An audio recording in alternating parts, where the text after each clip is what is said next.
The debate over judicial appointments in India has been unresolved for decades, possibly since the time that the constitution makers were mulling over the draft constitution.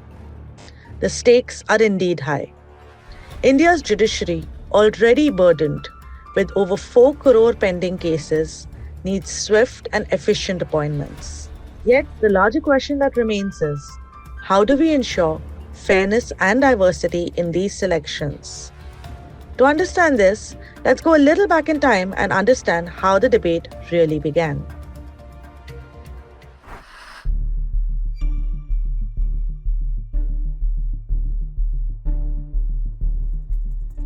The background of the Indian democracy is the doctrine of separation of powers.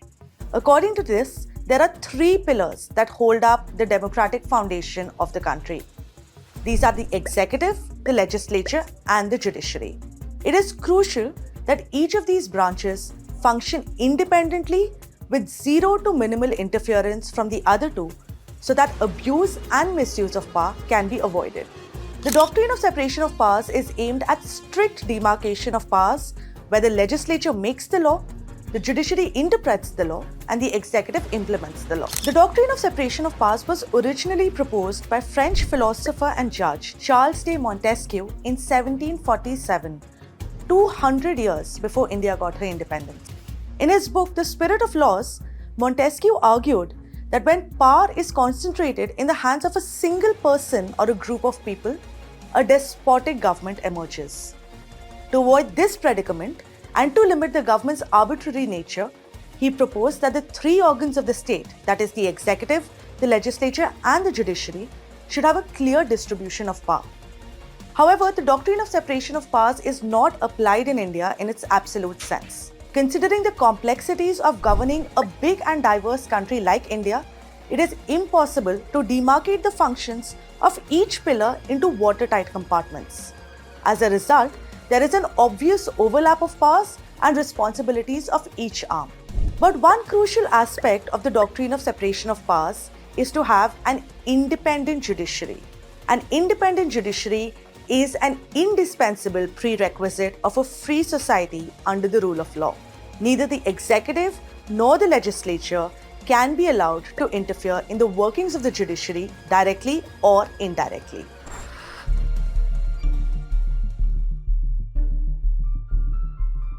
In India, the appointment of judges is done by the government and the judiciary working alongside one another.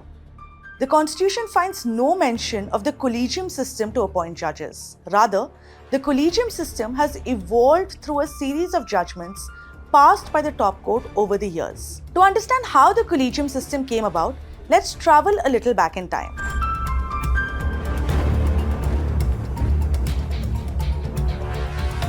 During the drafting of the Constitution, many different proposals were considered for the procedure to appoint judges. Eventually, the framework that made it through the Constitution required the appointment of the Supreme Court judges to be made by the President acting on the aid and advice of the Council of Ministers in consultation with the Chief Justice of India. Thus, Article 124 came into being, which established the Supreme Court of India and laid down the procedure for appointment of judges. Article 124 Clause 2 states that every judge of the Supreme Court shall be appointed by the President by warrant under his hand and seal after consultation with such of the judges of the Supreme Court and the High Courts in the state as the President may deem necessary for the purpose and shall hold office until he attains the age of 65 years. Provided that, in case of appointment of a judge other than the Chief Justice of India shall always be consulted. The role of the judiciary in the appointments process at this time was limited to providing inputs and advice to the President. The President was not bound by the advice of the Chief Justice or any other judge, and the judges had no veto power on the issue of appointments. Simply put, prior to 1993, the executive was the one that led and controlled the process of appointment. It was in 1958 that the Law Commission, for the first time, raised concerns regarding the manner in which judges were being appointed. The Law Commission argued that the system of appointment did not allow for the best talent to be appointed to the court, and that in many cases, executive influence exerted from the highest quarters was responsible for the appointment of some judges. The Law Commission was also critical of the emphasis being placed on communal and regional considerations in making appointments to the top court. But despite Law Commission's concerns, the system was followed without much controversy, that is, until the era of emergency.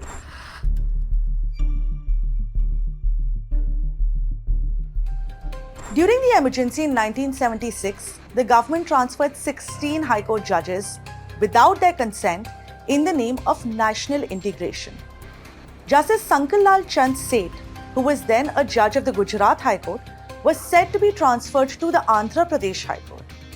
Though he complied with the presidential order, but parallelly he also challenged it, seeking judicial scrutiny of the government's decision to issue the transfer order without taking consent from the judges first. Even though the High Court ruled in his favor and said that the appointment was invalid, the Supreme Court in 1977 said that the President in fact had the power to transfer judges with neither their consent nor the concurrence of the Chief Justice of India. The Supreme Court also, however, noted that the consultation with the CJI had to be effective and full consultation and not just a mere formality.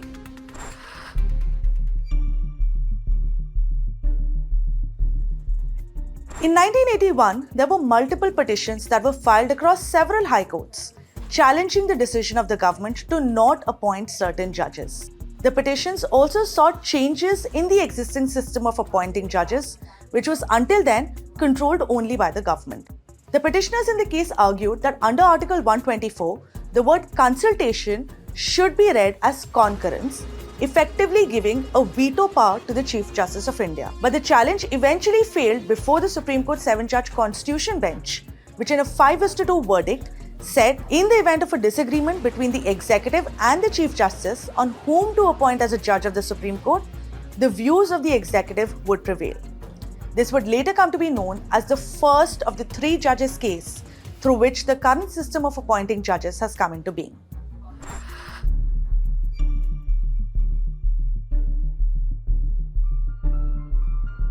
In 1993, a 9-judge bench of the Supreme Court was constituted to revisit the first judge's case and reconsider the correctness of the judgment passed by the 7-judge bench. In a historic 7:2 decision, the 9-judge bench overruled the judgment in the first judge's case and said that the Chief Justice of India must be given primacy in all matters of appointment. The majority was of the view that the Chief Justice of India was best equipped to know and assist the worth of the candidate, and therefore the opinion of the CJI should hold greater value. The bench also defended this by saying it was necessary to give preference to the CJI's opinion to eliminate executive influence in the matters of appointing judges.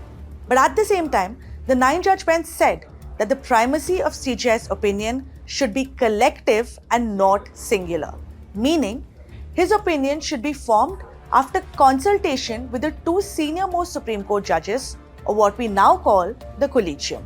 Thus, it was the 2nd judge's case that established beyond doubt that consultation means concurrence under Article 124, and in matters of appointment and transfers, the final authority lies with the judiciary and not the executive.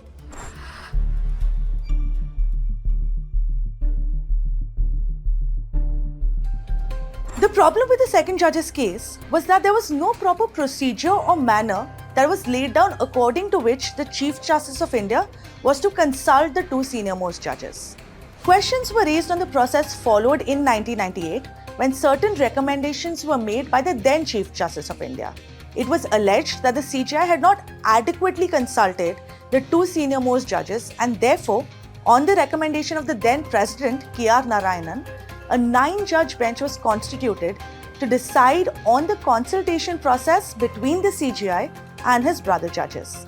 It was then that the current system of appointing judges was first put in place. The bench held, before making recommendations to the Supreme Court, the CJI is obligated to consult 4 senior-most judges of the Supreme Court. Regarding appointment of High Court judges, the consultation shall be with 2 senior-most judges of the Supreme Court.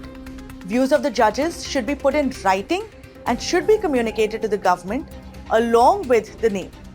and that the government is allowed to seek clarifications or send the recommendation back to the collegium, but if the collegium reiterated its decision, the centre was bound by it.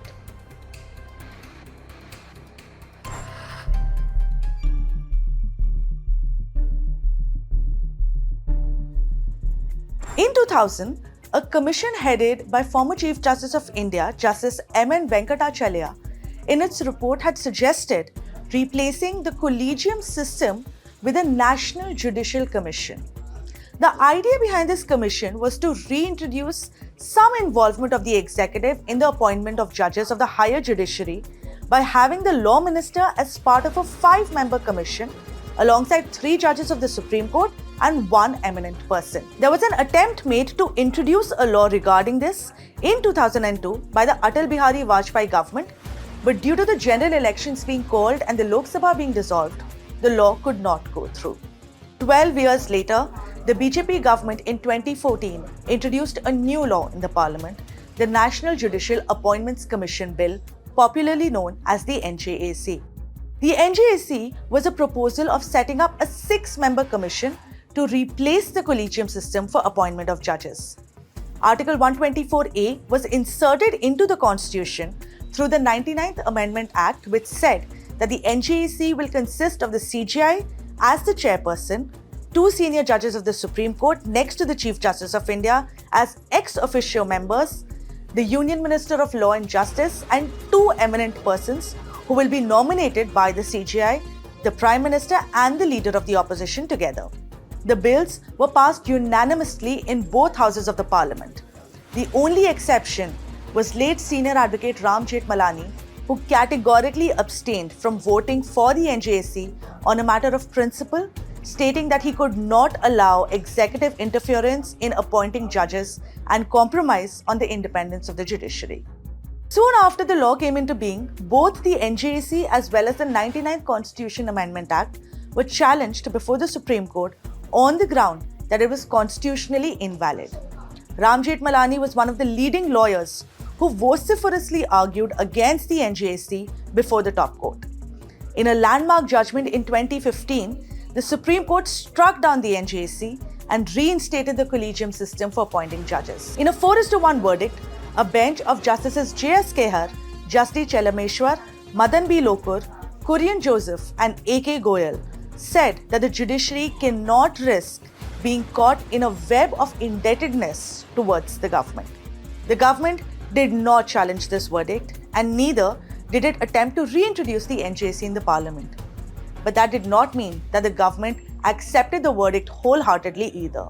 Since 2015 till date, the government has constantly held out, clearing the files for appointments that they did not have centre's unfeigned backing. As the Memorandum of Procedure does not mention any time limit within which the centre has to clear the files for appointment, the government often resorts to this loophole to make its point. And this brings us to 2022.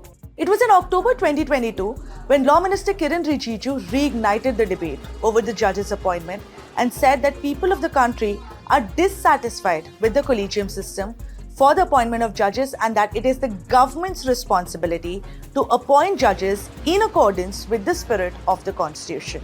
While addressing the Sabarmati Samvad in Ahmedabad, the Law Minister said that he has observed that at half of the time, judges are preoccupied with deciding appointments, which causes their principal responsibility of delivering justice to suffer. जिसको जिस चीज के लिए दायित्व दिया गया है वो उस चीज पे अपना ध्यान और अपना फोकस रहे तो ज्यादा अच्छा रहेगा. अदरवाइज हमको भी लोग कहेंगे कि हम भी एग्जीक्यूटिव एक्टिविज्म कर रहे हैं.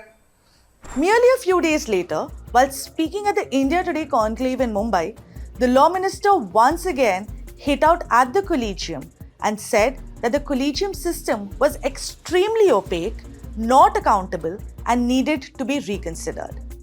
You've caused quite a storm in the Supreme Court of India and in the legal fraternity with a statement that you made, and if I may quote you, you said, people are not happy with the collegium system for appointment of judges.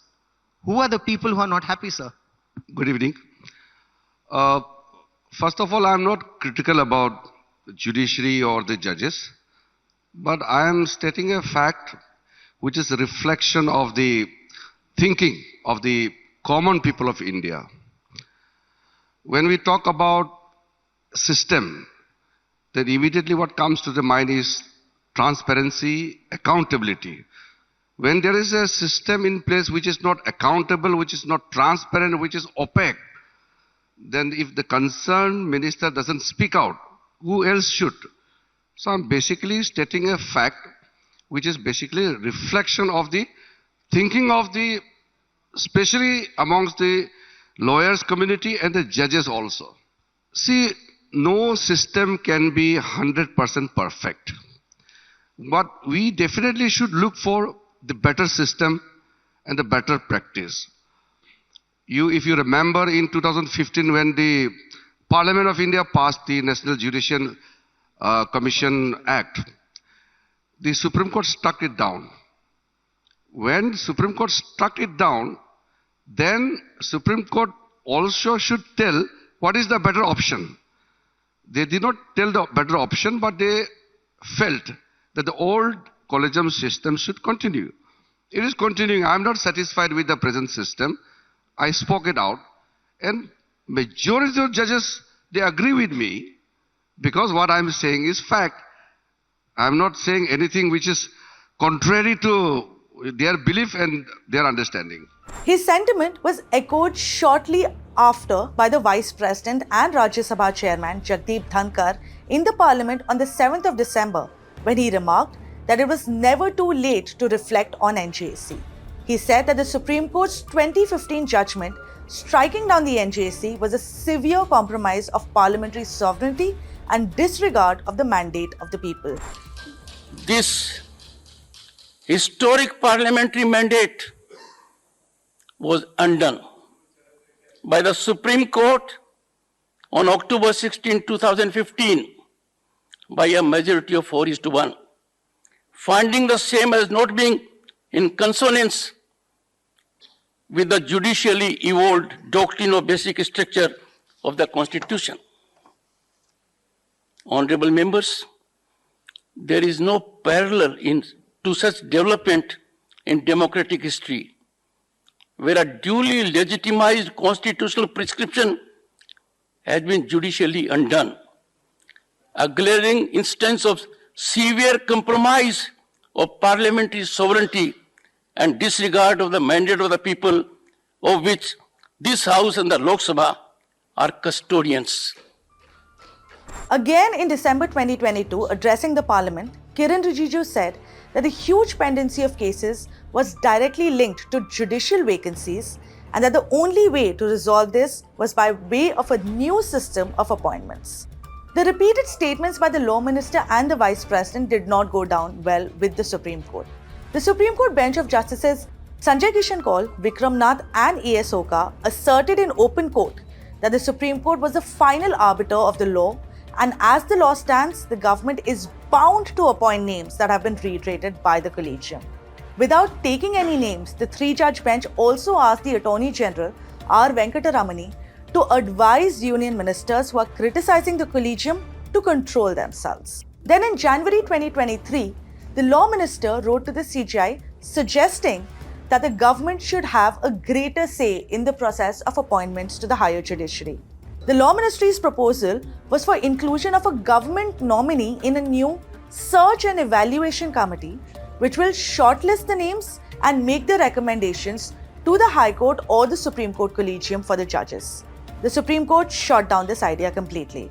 On the 17th of January, the Supreme Court Collegium for the first time put out detailed Collegium resolutions while reiterating 4 names to be appointed as High Court judges. In these unprecedented resolutions, the Supreme Court made public the objections of the Centre regarding certain appointments and also put out the details of the Intelligence Bureau reports that were relied on by the Centre while rejecting these recommendations the first time around. Kiren Rijiju expressed grave concern over this move, calling it a serious issue. The Law Minister said that the Collegium putting IB and RAW reports in public domain was a matter of grave concern and that the government commenting on issues such as the NJAC does not lower the dignity of the judiciary in any way. In the resolution dated Jan 17th, The Supreme Court, in categorical terms, told the centre that the names being reiterated must be cleared before any other names so that the seniority is not impacted. But the centre paid no heed to this. On 3rd February, the Supreme Court sternly warned the centre that it would be compelled to take a difficult and unpalatable decision if the centre continued to delay its recommendations. Merely a few hours later, the centre cleared some of the new names that were recommended by the collegium but completely ignored the earlier names that had been reiterated by the collegium multiple times. Once again, the centre used the loophole to indefinitely sit on the names that they did not agree with. So where does this leave us? The centre has made it clear that it has no plans to reintroduce the NJAC, at least for now. Even if the NJAC was to be reintroduced, getting it through the parliament the second time around would be an uphill battle for the government, with many opposition parties having changed their stance since the 2015 NJAC judgment. Filing a review petition in the Supreme Court challenging the NJAC judgment is another possible option for the government, though unlikely to end in its favour.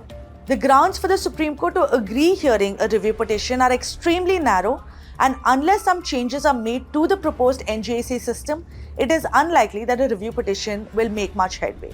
The third and the final option for the government is to bring about a new system altogether.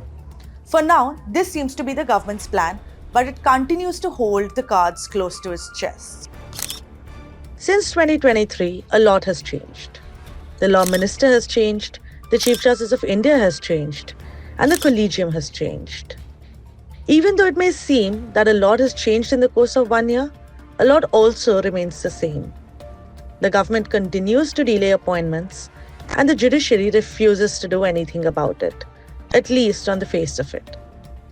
Justice Sanjay Kishan Kaul, who had time and again made it a point to pull up the government on the judicial side for these unnecessary delays, retired from the Supreme Court. Curiously, just days before his retirement, the case was mysteriously deleted from the list of matters before his bench. Advocate Prashant Bhushan told the bench that it was very strange how the case was deleted. Justice Kaul responded, saying, "I'm sure that the CJI is aware of the deletion. Some things are best left unsaid," indicating that there may be something greater at play behind the scene. In an interview to India Today, legal luminary and India's top jurist, Fali Nariman, had suggested that the solution to the executive versus judiciary war lay in the 2000 Venkatachalaya Commission report that floated the idea of the National Judicial Commission. The question is the government listening?